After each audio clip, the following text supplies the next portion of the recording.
परमात्मा आप सबकी आत्मा को नमस्कार कहती है और आप सबका मेरे संग जुड़ने का बहुत बहुत धन्यवाद। अब हमने समझा स्वधर्म क्या है। स्वधर्म, स्वभाव। तो हमारा भाव ही हमारा धर्म है ना। स्वभाव ही स्वधर्म है, यही बोला है ना कृष्ण जी ने। तो यहाँ पर अब वो कंक्लूजन करते हुए क्या कह रहे हैं कि तुम्हारा जो स्वकर्म है, स्वभाव तुम्हारा स्वकर्म हो जाता है, वही तुम्हारा, क्योंकि तुम कर्म उसी हिसाब से ही करते हो, और वही तुम्हारा स्वधर्म होता है। तो तुम अपने स्वभाव को पहचानो, ऑटोमेटिकली तुम्हें पता चल जाएगा तुम्हारा स्वधर्म क्या है। अब यहाँ पर स्वधर्म को अगर हम ध्यान से देखें तो ये किस तरीके से यूज हो रहा है। अगर हम इस स्वधर्म, इस वर्ड को चेक करें, मतलब इस शब्द को देखें, तो हिंदी में हमारे पास क्या होता है, संज्ञा, सर्वनाम, है ना, विशेषण। तो ये आपका बेसिकली सर्वधर्म जो है, ये शब्द जो है, ये शब्द क्या संज्ञा की तरह यूज हो रहा है। संज्ञा क्या होती है, जैसे सुरेश, नरेश, है ना, ताजमहल। तो मतलब किसी वस्तु का नाम, किसी पर्सन का नाम, वो क्या होता है, संज्ञा होती है। तो स्वधर्म को हम ये लेके चलें कि कोई नाम है, नहीं, ये नाम नहीं है। तो ये स्वधर्म जो है संज्ञा की तरह नहीं यूज हो रहा। फिर सर्वनाम क्या होता है, जो संज्ञा के बदले में यूज होता है। जैसे सुरेश तुम इधर आना, है ना, सुरेश इधर आना, तुम इधर आना। तो तुम किसके लिए यूज हुआ, सुरेश के लिए यूज हुआ, है ना। तो यहाँ पर मैं कहूँ कि मेरा नाम, मेरा स्वधर्म है, सेंटेंस ही कंप्लीट नहीं हो रहा है ना, नाउन की तरह यूज करूं तो। मेरा तुम है, वो भी नहीं कंप्लीट हो रहा। तो यहाँ पर हमें पता चला कि ये संज्ञा भी नहीं है, सर्वनाम भी नहीं है। अब हम लेते हैं विशेषण। विशेषण क्या होता है, विशेषण होता है जो संज्ञा या सर्वनाम की, उसको गुण को बताए, उनकी क्वालिटीज को बताए। तो यहाँ पर मैं कहूँ कि मेरा धर्म इस स्कूल की टीचर है, तो आपका क्या हो गया, ये मतलब मेरा धर्म, और मेरा धर्म जो है वो इस स्कूल की नौकरी, मतलब जो है इस स्कूल की नौकरी मेरा धर्म है। तो यहाँ पर ऑटोमेटिकली स्वधर्म क्या हो गया है, एक किस्म का विशेषण। तो यहाँ पर स्वधर्म जो है एक विशेषण की तरह यूज हुआ है, मतलब एडजेक्टिव की तरह यूज हुआ है। तो एडजेक्टिव क्या होता है, जो कोई प्रॉपर्टीज बताए। तो यहाँ पर कृष्ण जी क्या बोलते रहे कि तुम्हारी प्रॉपर्टीज क्या है, वही तुम्हारा स्वधर्म है, वही तुम्हारा स्वभाव है, राइट। तो स्वधर्म जो है एक एक एडजेक्टिव की तरह यूज हो रहा है, ये हमें ध्यान रखना है। तो मतलब हमारे अंदर क्या क्वालिटीज है ना। गुलाब की क्वालिटी क्या है, सुगंध देना, तो एडजेक्टिव क्या है, उसकी सुगंध, है ना। तो ये हमको उस हिसाब से चेक करना है कि हमारे अंदर के जो स्वधर्म है वो हमारे गुण है। तो ये एक एडजेक्टिव की तरह यहाँ पर उन्होंने यूज किया है, राइट। तो अब दुर्योधन जी का धर्म क्या था, अधर्म का साथ देना। मैं तो अधर्मी ही हूँ। इवन कृष्ण जी उसको समझाने गए युद्ध से पहले, पर दुर्योधन जी ने क्या कहा, कृष्ण मुझको मत समझा, मुझे धर्म अधर्म सब, ये गुण अवगुण सब पता है, पर मेरा स्वभाव सिर्फ अधर्मी है। कितनी उनके अंदर इस स्वभाव को अपनाने के लिए भी कितनी प्योरिटी थी कि ना, मैं तो अधर्मी हूं, मैं को ना गांव दूंगा, ना मैं ये राज्य दूंगा, मैं तो उनको कुछ भी नहीं दूंगा, तो सिर्फ युद्ध करूंगा और सिर्फ युद्ध करूंगा। तो वो उनका स्वधर्म ही बन चुका है, वो उनकी क्वालिटी है। और उन्होंने अपनी क्वालिटी को एज इट इज, अपने स्वभाव को एज इट इज पेश किया कि हाँ मैं अधर्मी ही हूँ, हाँ मैं बुरा ही हूँ, पर मैं ऐसा ही हूँ। तो अब एक तुम्हें एक्सेप्ट करना है तो एक्सेप्ट करो, मुझको मारना है तो युद्ध करो मेरे साथ, है ना। तो ऐसे ही होता है ना, कई बार बच्चा बहुत जिद्दी कर जाता है कि नहीं मैं तो ऐसे ही करूंगा, मैं तो फिर हार के एक थप्पड़ उठा के मदर मार देती है, वही चीज हो गई। तो स्वधर्म को पहचानो, अपने गुण को पहचानो। तो 45 में उन्होंने कंक्लूजन में, 45 46 में हमको स्वधर्म बता दिया कि आपका स्वभाव, स्वभाव ही आपका स्वधर्म है। और उसके साथ ही हमारे पास एक मार्कंडेय ऋषि की स्टोरी बता दी। मार्कंडेय ऋषि जी जो हैं उन्होंने युधिष्ठिर जी को एक स्टोरी सुनाई थी। तो उसमें आपको स्वधर्म का समझ में आएगा कि स्वधर्म हमारा क्या है, हमें पता चल जाएगा।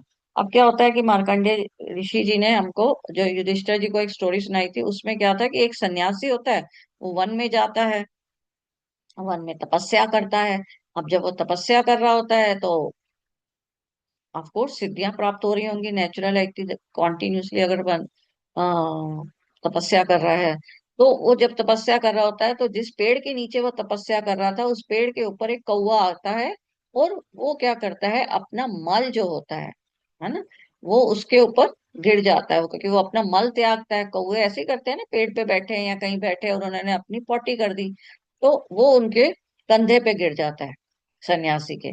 अब जैसे ही सन्यासी के कंधे पे गिरता है, तो कुछ हलचल सी हुई कि मेरे ऊपर कुछ गिरा है, तो अपनी आंख खोलते हैं और ऊपर देखते हैं कि कौन है। तो जैसे ही वो कौवे की तरफ देखते हैं, तो कौवा इमीडिएटली भस्म हो जाता है और मर जाता है। बस उसी क्षणिक उनको तो घमंड हो जाता है। उनको तो लगता है वाह, मेरे अंदर इतनी सिद्धियां आ गई हैं। अब वो वहीं पे ही अपना सन्यास का जो तप कर रहे थे, जो वो वहां पर बैठ के तपस्या, खड़े होके तपस्या कर रहे थे, वो वहीं पे ही भूल जाते हैं। और वो चल पड़ते हैं शहर की ओर, कि चलो मैं लोगों को बताऊं, या इस अपनी सिद्धियों को आजमाऊं कि मैं क्या क्या और कर सकता हूँ। चल पड़ते हैं शहर की ओर। अब शहर की ओर जाते हैं तो भूख लग जाती है, तो भिक्षा, सन्यासी तो भिक्षा ही मांगेगा ना। तो सन्यासी भिक्षा मांगने के लिए एक दरवाजा खटखटाता है। उस दरवाजे में एक स्त्री होती है और उसका पति होता है, पर पति बीमार था। वो स्त्री उसकी सेवा कर रही थी उस समय। अब वो जब सेवा कर रही होती है, तो वो थोड़ा सा आने में देरी कर देती है। अब वो देरी हो रही होती है, तो उतने में सन्यासी बेचैन हो जाता है, क्योंकि वो तो ओवर एक्साइटेड है। तो अब देखिए, सिद्धि मिली है, अब वो सिद्धियों को कहाँ यूज हो रहा है, कि उसके अंदर पहले ही घमंड आ गया, अब ओवर एक्साइटेड है कि क्यों नहीं आ रही, क्यों नहीं आ रही, दरवाजा क्यों नहीं खोल रही है, दरवाजा क्यों नहीं खोल रही है। उसके अंदर एक्साइटमेंट बढ़ती जा रही है, और उसको लगता है कि चलो इसको भी कौवे की तरह भस्म कर देता हूँ। अभी वो ऐसा सोच ही रहा होता है, इतने में ही वो स्त्री आवाज लगाती है कि तू मेरे पे जैसे कौवे पे क्रोध वाली दृष्टि डाली थी, वैसे तू मेरे ऊपर दृष्टि डालकर मुझको भस्म नहीं कर सकता। तो वहीं पे वो एकदम सन, ये क्या हो गया, अरे मैं तो ऐसा कुछ सोच रहा था। तो वहां पर उल्टा ही स्त्री उसे बोल देती है कि तू ऐसा हिम्मत ही नहीं कर सकता। तो वो बड़ा इस घटना से हैरान होता है कि ये कैसे हुआ। मैंने तो वहां पर जहाँ संन्यास कर रहा था सन्यासी, वहां पर तो किसी को पता ही नहीं है, आसपास कोई दुनिया नहीं रहती है, इसको कैसे पता चल गया कि मैंने कौवे को भी मार कर आया हूँ। तो वो उससे पूछता है, तो वो बोलती है कि तू बड़ा सन्यासी नहीं है, तू तो वहां पर जाके तप करके कर रहा था, और मैंने तो सेवा से ही इतना सन्यास प्राप्त कर लिया। क्यों? क्योंकि वो बीमार इंसान की सेवा कर रही थी। तो वो तो अपने कितने सारे पाप कर्म अपने भुगत खत्म कर चुकी थी। तो इसलिए उसके अंदर भी उतनी सिद्धियां आ गई थी। तो हमको पता ही नहीं होता हमारे अंदर कितनी सिद्धियां आती जा रही हैं। जैसे हनुमान जी थे, उनमें क्या था, नव सिद्धि नौ निधि के दाता, अष्ट सिद्धि नौ निधि के दाता। मतलब उनके अंदर अष्ट सिद्धियां थी, उनके अंदर आठ सिद्धियां थी। तो अब हमें उन्होंने इन तीन श्लोकों में कंफ्यूजन क्या निकाला है, कि आपका स्वाभाविक गुण, जो आपका स्वभाव है वही आपका स्वधर्म है। और अगर आप अपने स्वभाव के हिसाब से कार्य करते हैं, तो आपको पता है कि ओके, मेरी स्वभाव में कितनी मैं कुटिल भाव से कर रही हूँ, कितना मैं प्योर भाव से कर रही हूँ। तो अगर मैं कुटिल भाव से कार्य कर रही हूँ, तो असफलता तो होगी ना। कार्य तो मैं करने जा रही हूँ, लेट इट भी, तुम्हारी सेवा करनी है, और मैं सेवा करते हुए अंदर भाव है मुसीबत पड़ी हुई है, इनके टांग ही दबाते रहो, मेरे और भी तो 100 काम है। तो मन कुछ कर रहा है, बुद्धि कुछ कर रही है, शरीर कुछ और ही कर रहा है। तो स्वभाव को पहचानो, वही आपका स्वधर्म है। राइट। तो तीन में, इन तीन से उन्होंने हमारे को कंक्लूजन निकाल दिया कि स्वधर्म है क्या। और उन्होंने ये बोला कि प्योरिटी आ जाएगी, ये कभी बिलीव नहीं करो। अगले ही श्लोक में 48 में उन्होंने बताया कि प्योरिटी कभी नहीं आती। क्यों? क्योंकि हर समय आप तो एक तो कर्म कर ही रहे हो, सांस ले रहे हो एंड ऑल। दूसरा, आप जब बोल रहे हैं, बोलने वक्त ही आप कितने कीटाणुओं को मार देते हैं, आपको पता ही नहीं है। सांस लेते हुए ही कितने हवा में छोटे छोटे जो माइक्रोस्कोपिक लेवल कीटाणु हैं, जो हमको नेकेड आई से, अपनी आंखों से नहीं दिखते, वो हमारी सांस के द्वारा चले गए होते हैं, और वो मर जाते हैं। तो हत्या के तो पता नहीं हम कितनी हत्याओं के भागीदार हैं इस हिसाब से। तो इतने अपने हिसाब किताब मत करने बैठ जाओ हर समय, सिर्फ अपने कर्तव्य कर्म को ध्यान रखो और उसको कार्य करो। हम लोग क्या करते हैं, कई कार्यों में तो हमको ध्यान भी नहीं आता, है ना। कई कार्यों में हमें बिल्कुल ध्यान नहीं आता कि मैं क्या कर रही हूँ। मैं खाना बना रही हूँ और मेरे अंदर सोच है कि है मुसीबत पड़ी हुई है, खाना बनाना पड़ रहा है ये वो, और मैं अपना उसी तरीके से उसी भाव से ही खाना बना के परोस देती हूँ। पर किसी कार्य में ऑटोमेटिकली मेरे अंदर भाव आता है, यार अच्छा नहीं कर रही हूँ, या यार काम होगा या नहीं होगा। तो ये आप हर समय अटेंटिव रहो, वो ये कह रहे हैं, है ना। हर समय ऑटोमेटिकली अटेंटिव रहो। और ऑटोमेटिकली अटेंटिव कब रहोगे, जब आपको धीरे धीरे आपका ज्ञान बढ़ रहा है, आपके ज्ञान चक्षु खुल रहे हैं ना। क्योंकि अब आपको नॉलेज हो गई, अरे मैं तो भावनाओं में बह जाती हूँ, मुझे पता ही नहीं चलता है। वो मुझे मन जो है पास्ट में ले जाता है, मन या फ्यूचर में ले जाता है, या किसी चिंता में लगा देता है, या किसी डर में लगा देता है। तो इमीडिएटली कभी चिंता डर आता है तो मैं इमीडिएटली सोच सकती हूँ ना साथ ही, अब क्योंकि अब मुझे नॉलेज है, अब मुझे ज्ञान है, तो मैं उसी के साथ ये सोच सकती हूँ कि ओ, मैं इस समय डर रही हूँ, तो मैं किस में आ गई, ध्यान में आ गई। यही तो ध्यान है, कि मुझे पता चल रहा है कि मैं क्या कर रही हूँ। और जैसे ही आपको ये नॉलेज हुई, क्योंकि अभी आपको डर था, अब क्या होता था, आप डरते रहते थे और नया नया डर पैदा करते रहते थे। और अभी इमीडिएटली मैंने उसके साथ जोड़ दिया है कि ओ, मैं कर क्या रही हूँ, अरे मैं तो डर रही हूँ। बस उतने में ही क्या होगा, मन अपने वो भाव का यू टर्न ले लेगा, तो वो डरना बंद कर देगा। तो मतलब जो आप नीचे के चक्रा में थे, इमीडिएटली ऊपर के चक्रा में आ गए। तो अभी आप क्या थे, शूद्र थे, और इमीडिएटली आप क्या बन गए, ब्राह्मण बन गए। तो 48 से उन्होंने हमको ये क्लियर कर दिया। और उसके बाद 49 में उन्होंने कंक्लूजन क्या निकाला, कि अक्रमण्यता की अवस्था या नैष्कर्म्य सिद्धि यही है। ठीक है। तो अब उन्होंने नैष्कर्म्य सिद्धि का हमको थोड़ा सा वर्णन किया है कि नैष्कर्म्य सिद्धि क्या है। या अकर्मण्यता, अकर्मण्यता से नाम से ही सोचिए, फिर कर्म, कर्म के आगे लग गया तो मतलब कर्म तो नहीं है। फिर नियता, है ना, अन्यता, अननेसेसरली। तो अननेसेसरली ही कर्म तो नहीं करे जा रहे हो मन से, यानी क्या क्या सोचे जा रही हूँ, सोचे जा रही हूँ, तो मैं अननेसेसर कर्म तो नहीं कर रही हूँ। तो अक्रमण्यता की अवस्था को हम क्या बोलते हैं, नैष्य कर्म सिद्धि। तो अब वो उसका वर्णन करेंगे, और उसके लिए हमारे पास एक बड़ा प्यारा सा एग्जाम्पल है। क्या है, एक पिता है, उसकी दो बेटियां हैं, अब वो दो बेटियों की शादी करता है ना, यही करते हैं ना हम लोग फैमिली में। तो वो दोनों बेटियों की जब शादी करता है, एक बेटी की शादी तो ईंट के भट्टे के मालिक के साथ होती है, दूसरी बेटी की शादी एक कृषि के साथ होती है, कृषि मतलब किसान। तो दूसरी बेटी की शादी किसान के साथ होती है।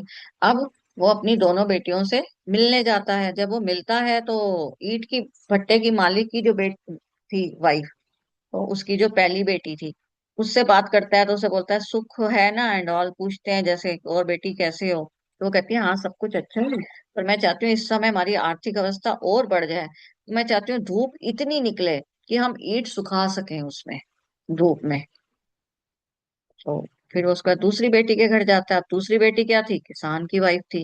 अब वो दूसरी बेटी के पास पहुंचता है, उससे पूछता है हाँ भाई सब सुख है ना। तो वो बोलती है हाँ सुख तो बहुत अच्छा है, पर मैं चाहती हूँ इस बार मेरी आर्थिक अवस्था बढ़े, और मैं उस आर्थिक अवस्था के लिए चाहती हूँ कि इस बार खूब बारिश हो, ताकि खूब खेती हो, अनाज उगे, और हमारे उस अनाज को हम बेच के खूब पैसा कमाएं। अब बताइए, इस सिचुएशन में एक पिता की एक बेटी ये चाह रही है, दूसरी बेटी ये चाह रही है, अब वो क्या क्या विश करे। वो ये विश कर दे कि हाँ भाई बारिश हो जाए, या वो ये विश कर दे कि हाँ भाई धूप निकल आए।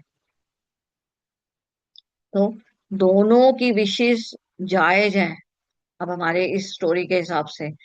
तो फिर फैसला कैसे होगा, तो वही फैसला होता है जो कर्मों की थ्योरी लिखी हुई है कृष्ण भगवान जी ने।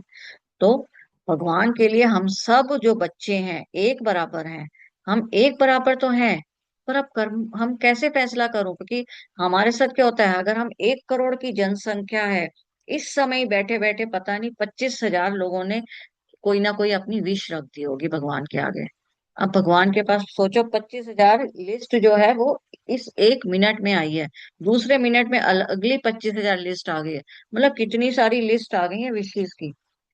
तो वो तो मुझे लगता है फाइल्स ही चेक करता रहता होगा, अरे बाप रे इतनी विशेष है। तो फिर वो कहता है ओ छोड़ दो।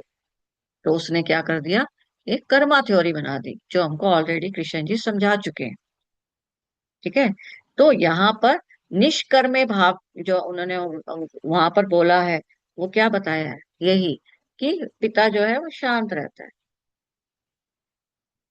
वो मगन रहता है ना। वो किस पे छोड़ देता है, भगवान पे छोड़ देता है, कि जिस बेटी के साथ अच्छा होना होगा उसके साथ वैसा हो जाएगा। बारिश होगा तो इस बेटी का अच्छा हो जाएगा, धूप आएगी तो इस बेटी का अच्छा हो जाएगा। वो ही सेम अगर ऊपर वाले मालिक के हिसाब से लगाएं, मतलब भगवान के हिसाब से लगाएं, परमात्मा के हिसाब से लगाएं, परमात्मा के तो हम सारे ही बच्चे हैं। तो किसी को दुख मिल रहा है, किसी को सुख मिल रहा है, तो उसको ये पता है कि ओके भाई, धूप, किसी को धूप चाहिए, किसी को बारिश चाहिए। तो जिस दिन मैं बारिश करूंगा इसका फायदा हो जाएगा, जिस दिन मैं धूप करूंगा इसका फायदा हो जाएगा। तो ये स्टोरी को हमेशा याद रखिए, 2-3 बार याद करिए। ऑटोमेटिकली जब ये दिमाग में बैठ जाएगी, फिर आपको खुद ही लगेगा कि प्रार्थना जो मैं हर समय मांगने की कर रही हूँ वो छोड़ दूं, जो भाग्य में है। आ गए ना हम वापस फिर, भाग्य में, प्रारब्ध, राइट। तो प्रारब्ध में जो है, जो भाग्य में है वो आप मिल रहा है, आप अपना सिर्फ कर्म करें। तो जो हमको कर्मण्यता बताया है उन्होंने, उसके अब हमें क्या बताया है कि वो तीन उसके वो गुण हैं। तो वो क्या है, असक्त बुद्धि सर्वथा। अब जिसकी बुद्धि सब जगह आसक्ति रहित है, मतलब जैसी भी सिचुएशन है, जैसे पिता के लिए, एक बेटी के लिए सिचुएशन है बारिश चाहिए, एक बेटी के लिए सिचुएशन है धूप चाहिए, तो वो क्या है, असक्त बुद्धि सर्वथा है। उसने उसको फर्क ही नहीं पड़ा, वो लिप्त ही नहीं हुआ दोनों की आकांक्षाओं से। उसने सिंपली छोड़ दिया ईश्वर पे, कि जिसका जैसा कर्म है उसको वैसा फल मिल जाएगा। तो हमारे अपने ऊपर कैसे हमें लागू करना है, हमें अपने ऊपर इस तरह लागू करना है कि सुख आया तो भी मुझे नॉर्मल लग रहा है, दुख आया तो भी मुझे नॉर्मल लग रहा है। सुख में तो हम खुश हो जाते हैं, दुख में हमें ये हो जाता है कि हाँ हाँ हमारे साथ हुआ ही क्यों। या हम नॉर्मली सुख, जो हम किसी का भला कर रहे होते हैं, हम सुख की कामना से कर रहे होते हैं, अरे मेरा का तो सुख मिल जाए, चल इसका भला कर देती हूँ। इमीडिएटली हमारे दिमाग में ये आ रहा होता है। तो जो इन सब चीजों से परे है ना, असक्त बुद्धि। तो जीत आत्मा, अब जीत आत्मा क्या है, जिसने शरीर पर अधिकार कर लिया है। शरीर पर अधिकार कैसे, आपको सुबह रोज 5 बजे उठना है, आप आलस ही नहीं कर रहे हो, है ना। आप इसके लिए वो आलस नहीं कर रहे हो, 5 बजे उठ रहे हो और बड़े ही शांत भाव से उठ रहे हो, बड़ा ही धैर्य है कि हाँ भाई, खाना बनाना है इसलिए उठ रहे हैं, है ना, ऑफिस जाना है इसलिए उठ रहे हैं, है ना, स्कूल जाना है बच्चे इसलिए उठ रहे हैं। पर यूजली क्या होता है, घरों में देखो तो बच्चे क्या होता है, फटाफट उसी वक्त माँ टिफिन पैक कर रही है, फटाफट उसकी बोतल भर रही है। एक बच्चे को स्कूल जाने के लिए पूरा परिवार लगा हुआ होता है। तो जितात्मा नहीं हुआ ना, शरीर पर अधिकार ही नहीं है। बच्चे को पहले से ये डिसिप्लिन आ जाए कि मेरे को स्कूल जाना है, तो ये चीजें मेरे को अपनी अपने आप करके रखनी है ना। अगर सपोज अभी वो इतना हेल्पलेस है कुछ चीजों में, तो वो ये बता तो सकता है, मम्मी आपने मेरे लिए पानी की बोतल भर दी है ना, या मम्मी आपने मेरा खाना पैक कर दिया है ना। क्यों, क्योंकि खाना टिफिन पैक बना देगी, पर उसको लंच बॉक्स में तो खुद से डालिए, और फिर उसका माल लेके भाग रही होती है बच्चे के साथ, अरे बस मिस हो जाएगी, बस मिस हो जाएगी। क्यों नहीं टाइम पर उठे। तो ये जितात्मा है। और फिर जब दुख मिलता है तब होता है कि हमने तो कुछ गलत किया ही नहीं। ये सब छोटी छोटी बातें नोट हो रही होती हैं। फिर तीसरा क्या है, विगत स्पृहा। तो वो क्या है, अब आपका विगत स्पृहा में उन्होंने क्या बोला है, कि हमारे अंदर क्या होता है कि हमेशा क्या होता है कि जो हमारी इस समय आर्थिक अवस्था है, हमें उसकी आदत पड़ जाती है, और हम उसी हिसाब से ही हमेशा चाहते हैं कि हमको अब रहे। पर कभी आपकी उन्नति होगी, कभी कभी हो सकता है लॉस ही हो जाए, जैसे बिजनेसमैन होगा तो मेरे को रूखी सूखी खानी पड़ जाए तो भी मुझे फर्क नहीं पड़ रहा, है ना। कम कपड़े पहनने पड़ गए तो भी फर्क नहीं पड़ रहा, बहुत ज्यादा आ गए तो भी फर्क नहीं पड़ रहा। अभी क्या करते हैं, हमें फर्क तो पड़ रहा होता है, पर हम उस बात इंद्री मतलब उस वाली इच्छा को दबा देते हैं, अगर हमारे पास कम पैसे होते हैं, है ना। तो मुझे फर्क ही नहीं पड़ रहा। यही असली त्यागीपन है, यही असली योगीपन है। तो हमको यहाँ पर उन्होंने बताया कि आपको किस तरीके से नैष्कर्म्य सिद्धि परमो संन्यासनिधि गच्छति। तो मतलब अगर नैष्कर्म्य सिद्धि अगर आपको प्राप्त हो गई है, अगर ये 3 पॉइंट्स आपने चेक कर रहे हैं, तो आपको परम सिद्धि प्राप्त हो गई है। तो उन्होंने हमें बता दिया है कि हमारे को परम सिद्धि के लिए किस तरीके से अपने आप को जागृत करना है, कैसे हमें पता लगाना है। तो अब देखिए, वो क्या एक normal day to day experience के हिसाब से समझा रहे हैं कि छोटी छोटी चीजों पे अपना ध्यान दीजिए। हम उठते हैं कई बार 12 बजे तक और चाहते ही हैं कि हमारे साथ सब कुछ हो जाए। वो ये नहीं कह रहे कि 12 बजे उठना आपको अलाउड नहीं है, पर वो यहाँ पर क्या कह रहे हैं कि कुछ नियम है। हो सकता है कि आज आपकी छुट्टी है, आपने सोचा 12 बजे, इट्स ओके, अलाउड। तो उसके बाद उन्होंने पर ये कहा है कि अगर सपोज मेरे को सपोज स्कूल ऑफिस 9 बजे पहुंचना है, स्कूल 7 बजे पहुंचना है, तो मेरे अंदर वो गुण होना चाहिए कि मैं 7 बजे से पहले रेडी हूँ। नो इफ एंड बट उसके साथ मेरे लगे हों। मेरे पास हमेशा क्या होता है, लेट होने के रीजंस होते हैं। अरे क्या करें, लिफ्ट ही लेट हो गई, है ना, बस आ रही हूँ, आप लोगों को ही जल्दी होती है। ये हमेशा अगर आप देखिए, अगर कोई दावत का या कोई इनविटेशन आता है, उसमें अगर टाइम 9 लिखा हो ना, तो 9 बजे लोग घर से निकलते हैं। और जो जिसके घर में है, उसको भी यही आदत पड़ गई है कि 9 बजे एग्जैक्ट तो कोई नहीं आएगा। तो अगर हम ये वाली चीजें अपना रहे हैं, ये छोटी छोटी चीजों को ही अपनाते हैं, हमारी सेल्फ इंप्रूवमेंट अपने आप हो रही होती है, हमें पता ही नहीं चलता। तो डायरेक्ट ध्यान में बैठने से जो सन्यासी है वो यही तो कर रहा है, पहाड़ों में जाके सन्यास कर रहा है। हम लोग घंटों घंटों घर पे बैठ के सन्यास कर रहे हैं, पर दिन में ये छोटी छोटी छोटी मिस्टेक्स करे जा रहे हैं। तो हमको दिन में ये छोटी छोटी मिस्टेक्स पे ध्यान रखना है, राइट। तो छोटी छोटी मिस्टेक्स हैं, पता भी नहीं चलती, हम हमेशा ये मान के चलते हैं कि हमें लेट पहुंचना है। अगर मेरे मन में है कि ओके 9 बजे है, तो 8:45 मैं वहां खड़ी होनी चाहिए। अगर ये मेरे अंदर आ गया है, तो मतलब ये वाला निष्कर्म्य सिद्धि तो मुझे प्राप्त हो चुकी है। और फिर आपको पता भी नहीं चलेगा कि आपकी क्या कर रहा है, वो थर्ड नेत्र को खोलने की पूरी जुगाड़ हो रहे हैं। मतलब ये छोटी छोटी चीजों से ही सन्यासी बन रहे हो, त्यागी बन रहे हो। और सन्यासी त्यागी बनते ही आपको अष्ट सिद्धि दाता बन रहे हो आप। तो हमको उन्होंने बड़े सिंपल वे से बताया कि छोटी छोटी चीजों का ध्यान रखो। हम छोटी छोटी चीजों को ही इग्नोर कर रहे होते हैं, सीधा बड़ी चीज चाह रहे हैं, और बड़ी चीज के से तो ये देख रहे हैं कि अरे मैंने तो सारे ही अच्छे कर्म किए हैं, फिर मेरे साथ परमात्मा क्यों कर रहा है। तो अब उन्होंने क्या बोला हमको, पहले तो लिस्ट बता दी, है ना, जिसमें उन्होंने बता दिया अभी तामसिक या राजसिक या सात्विक क्या है।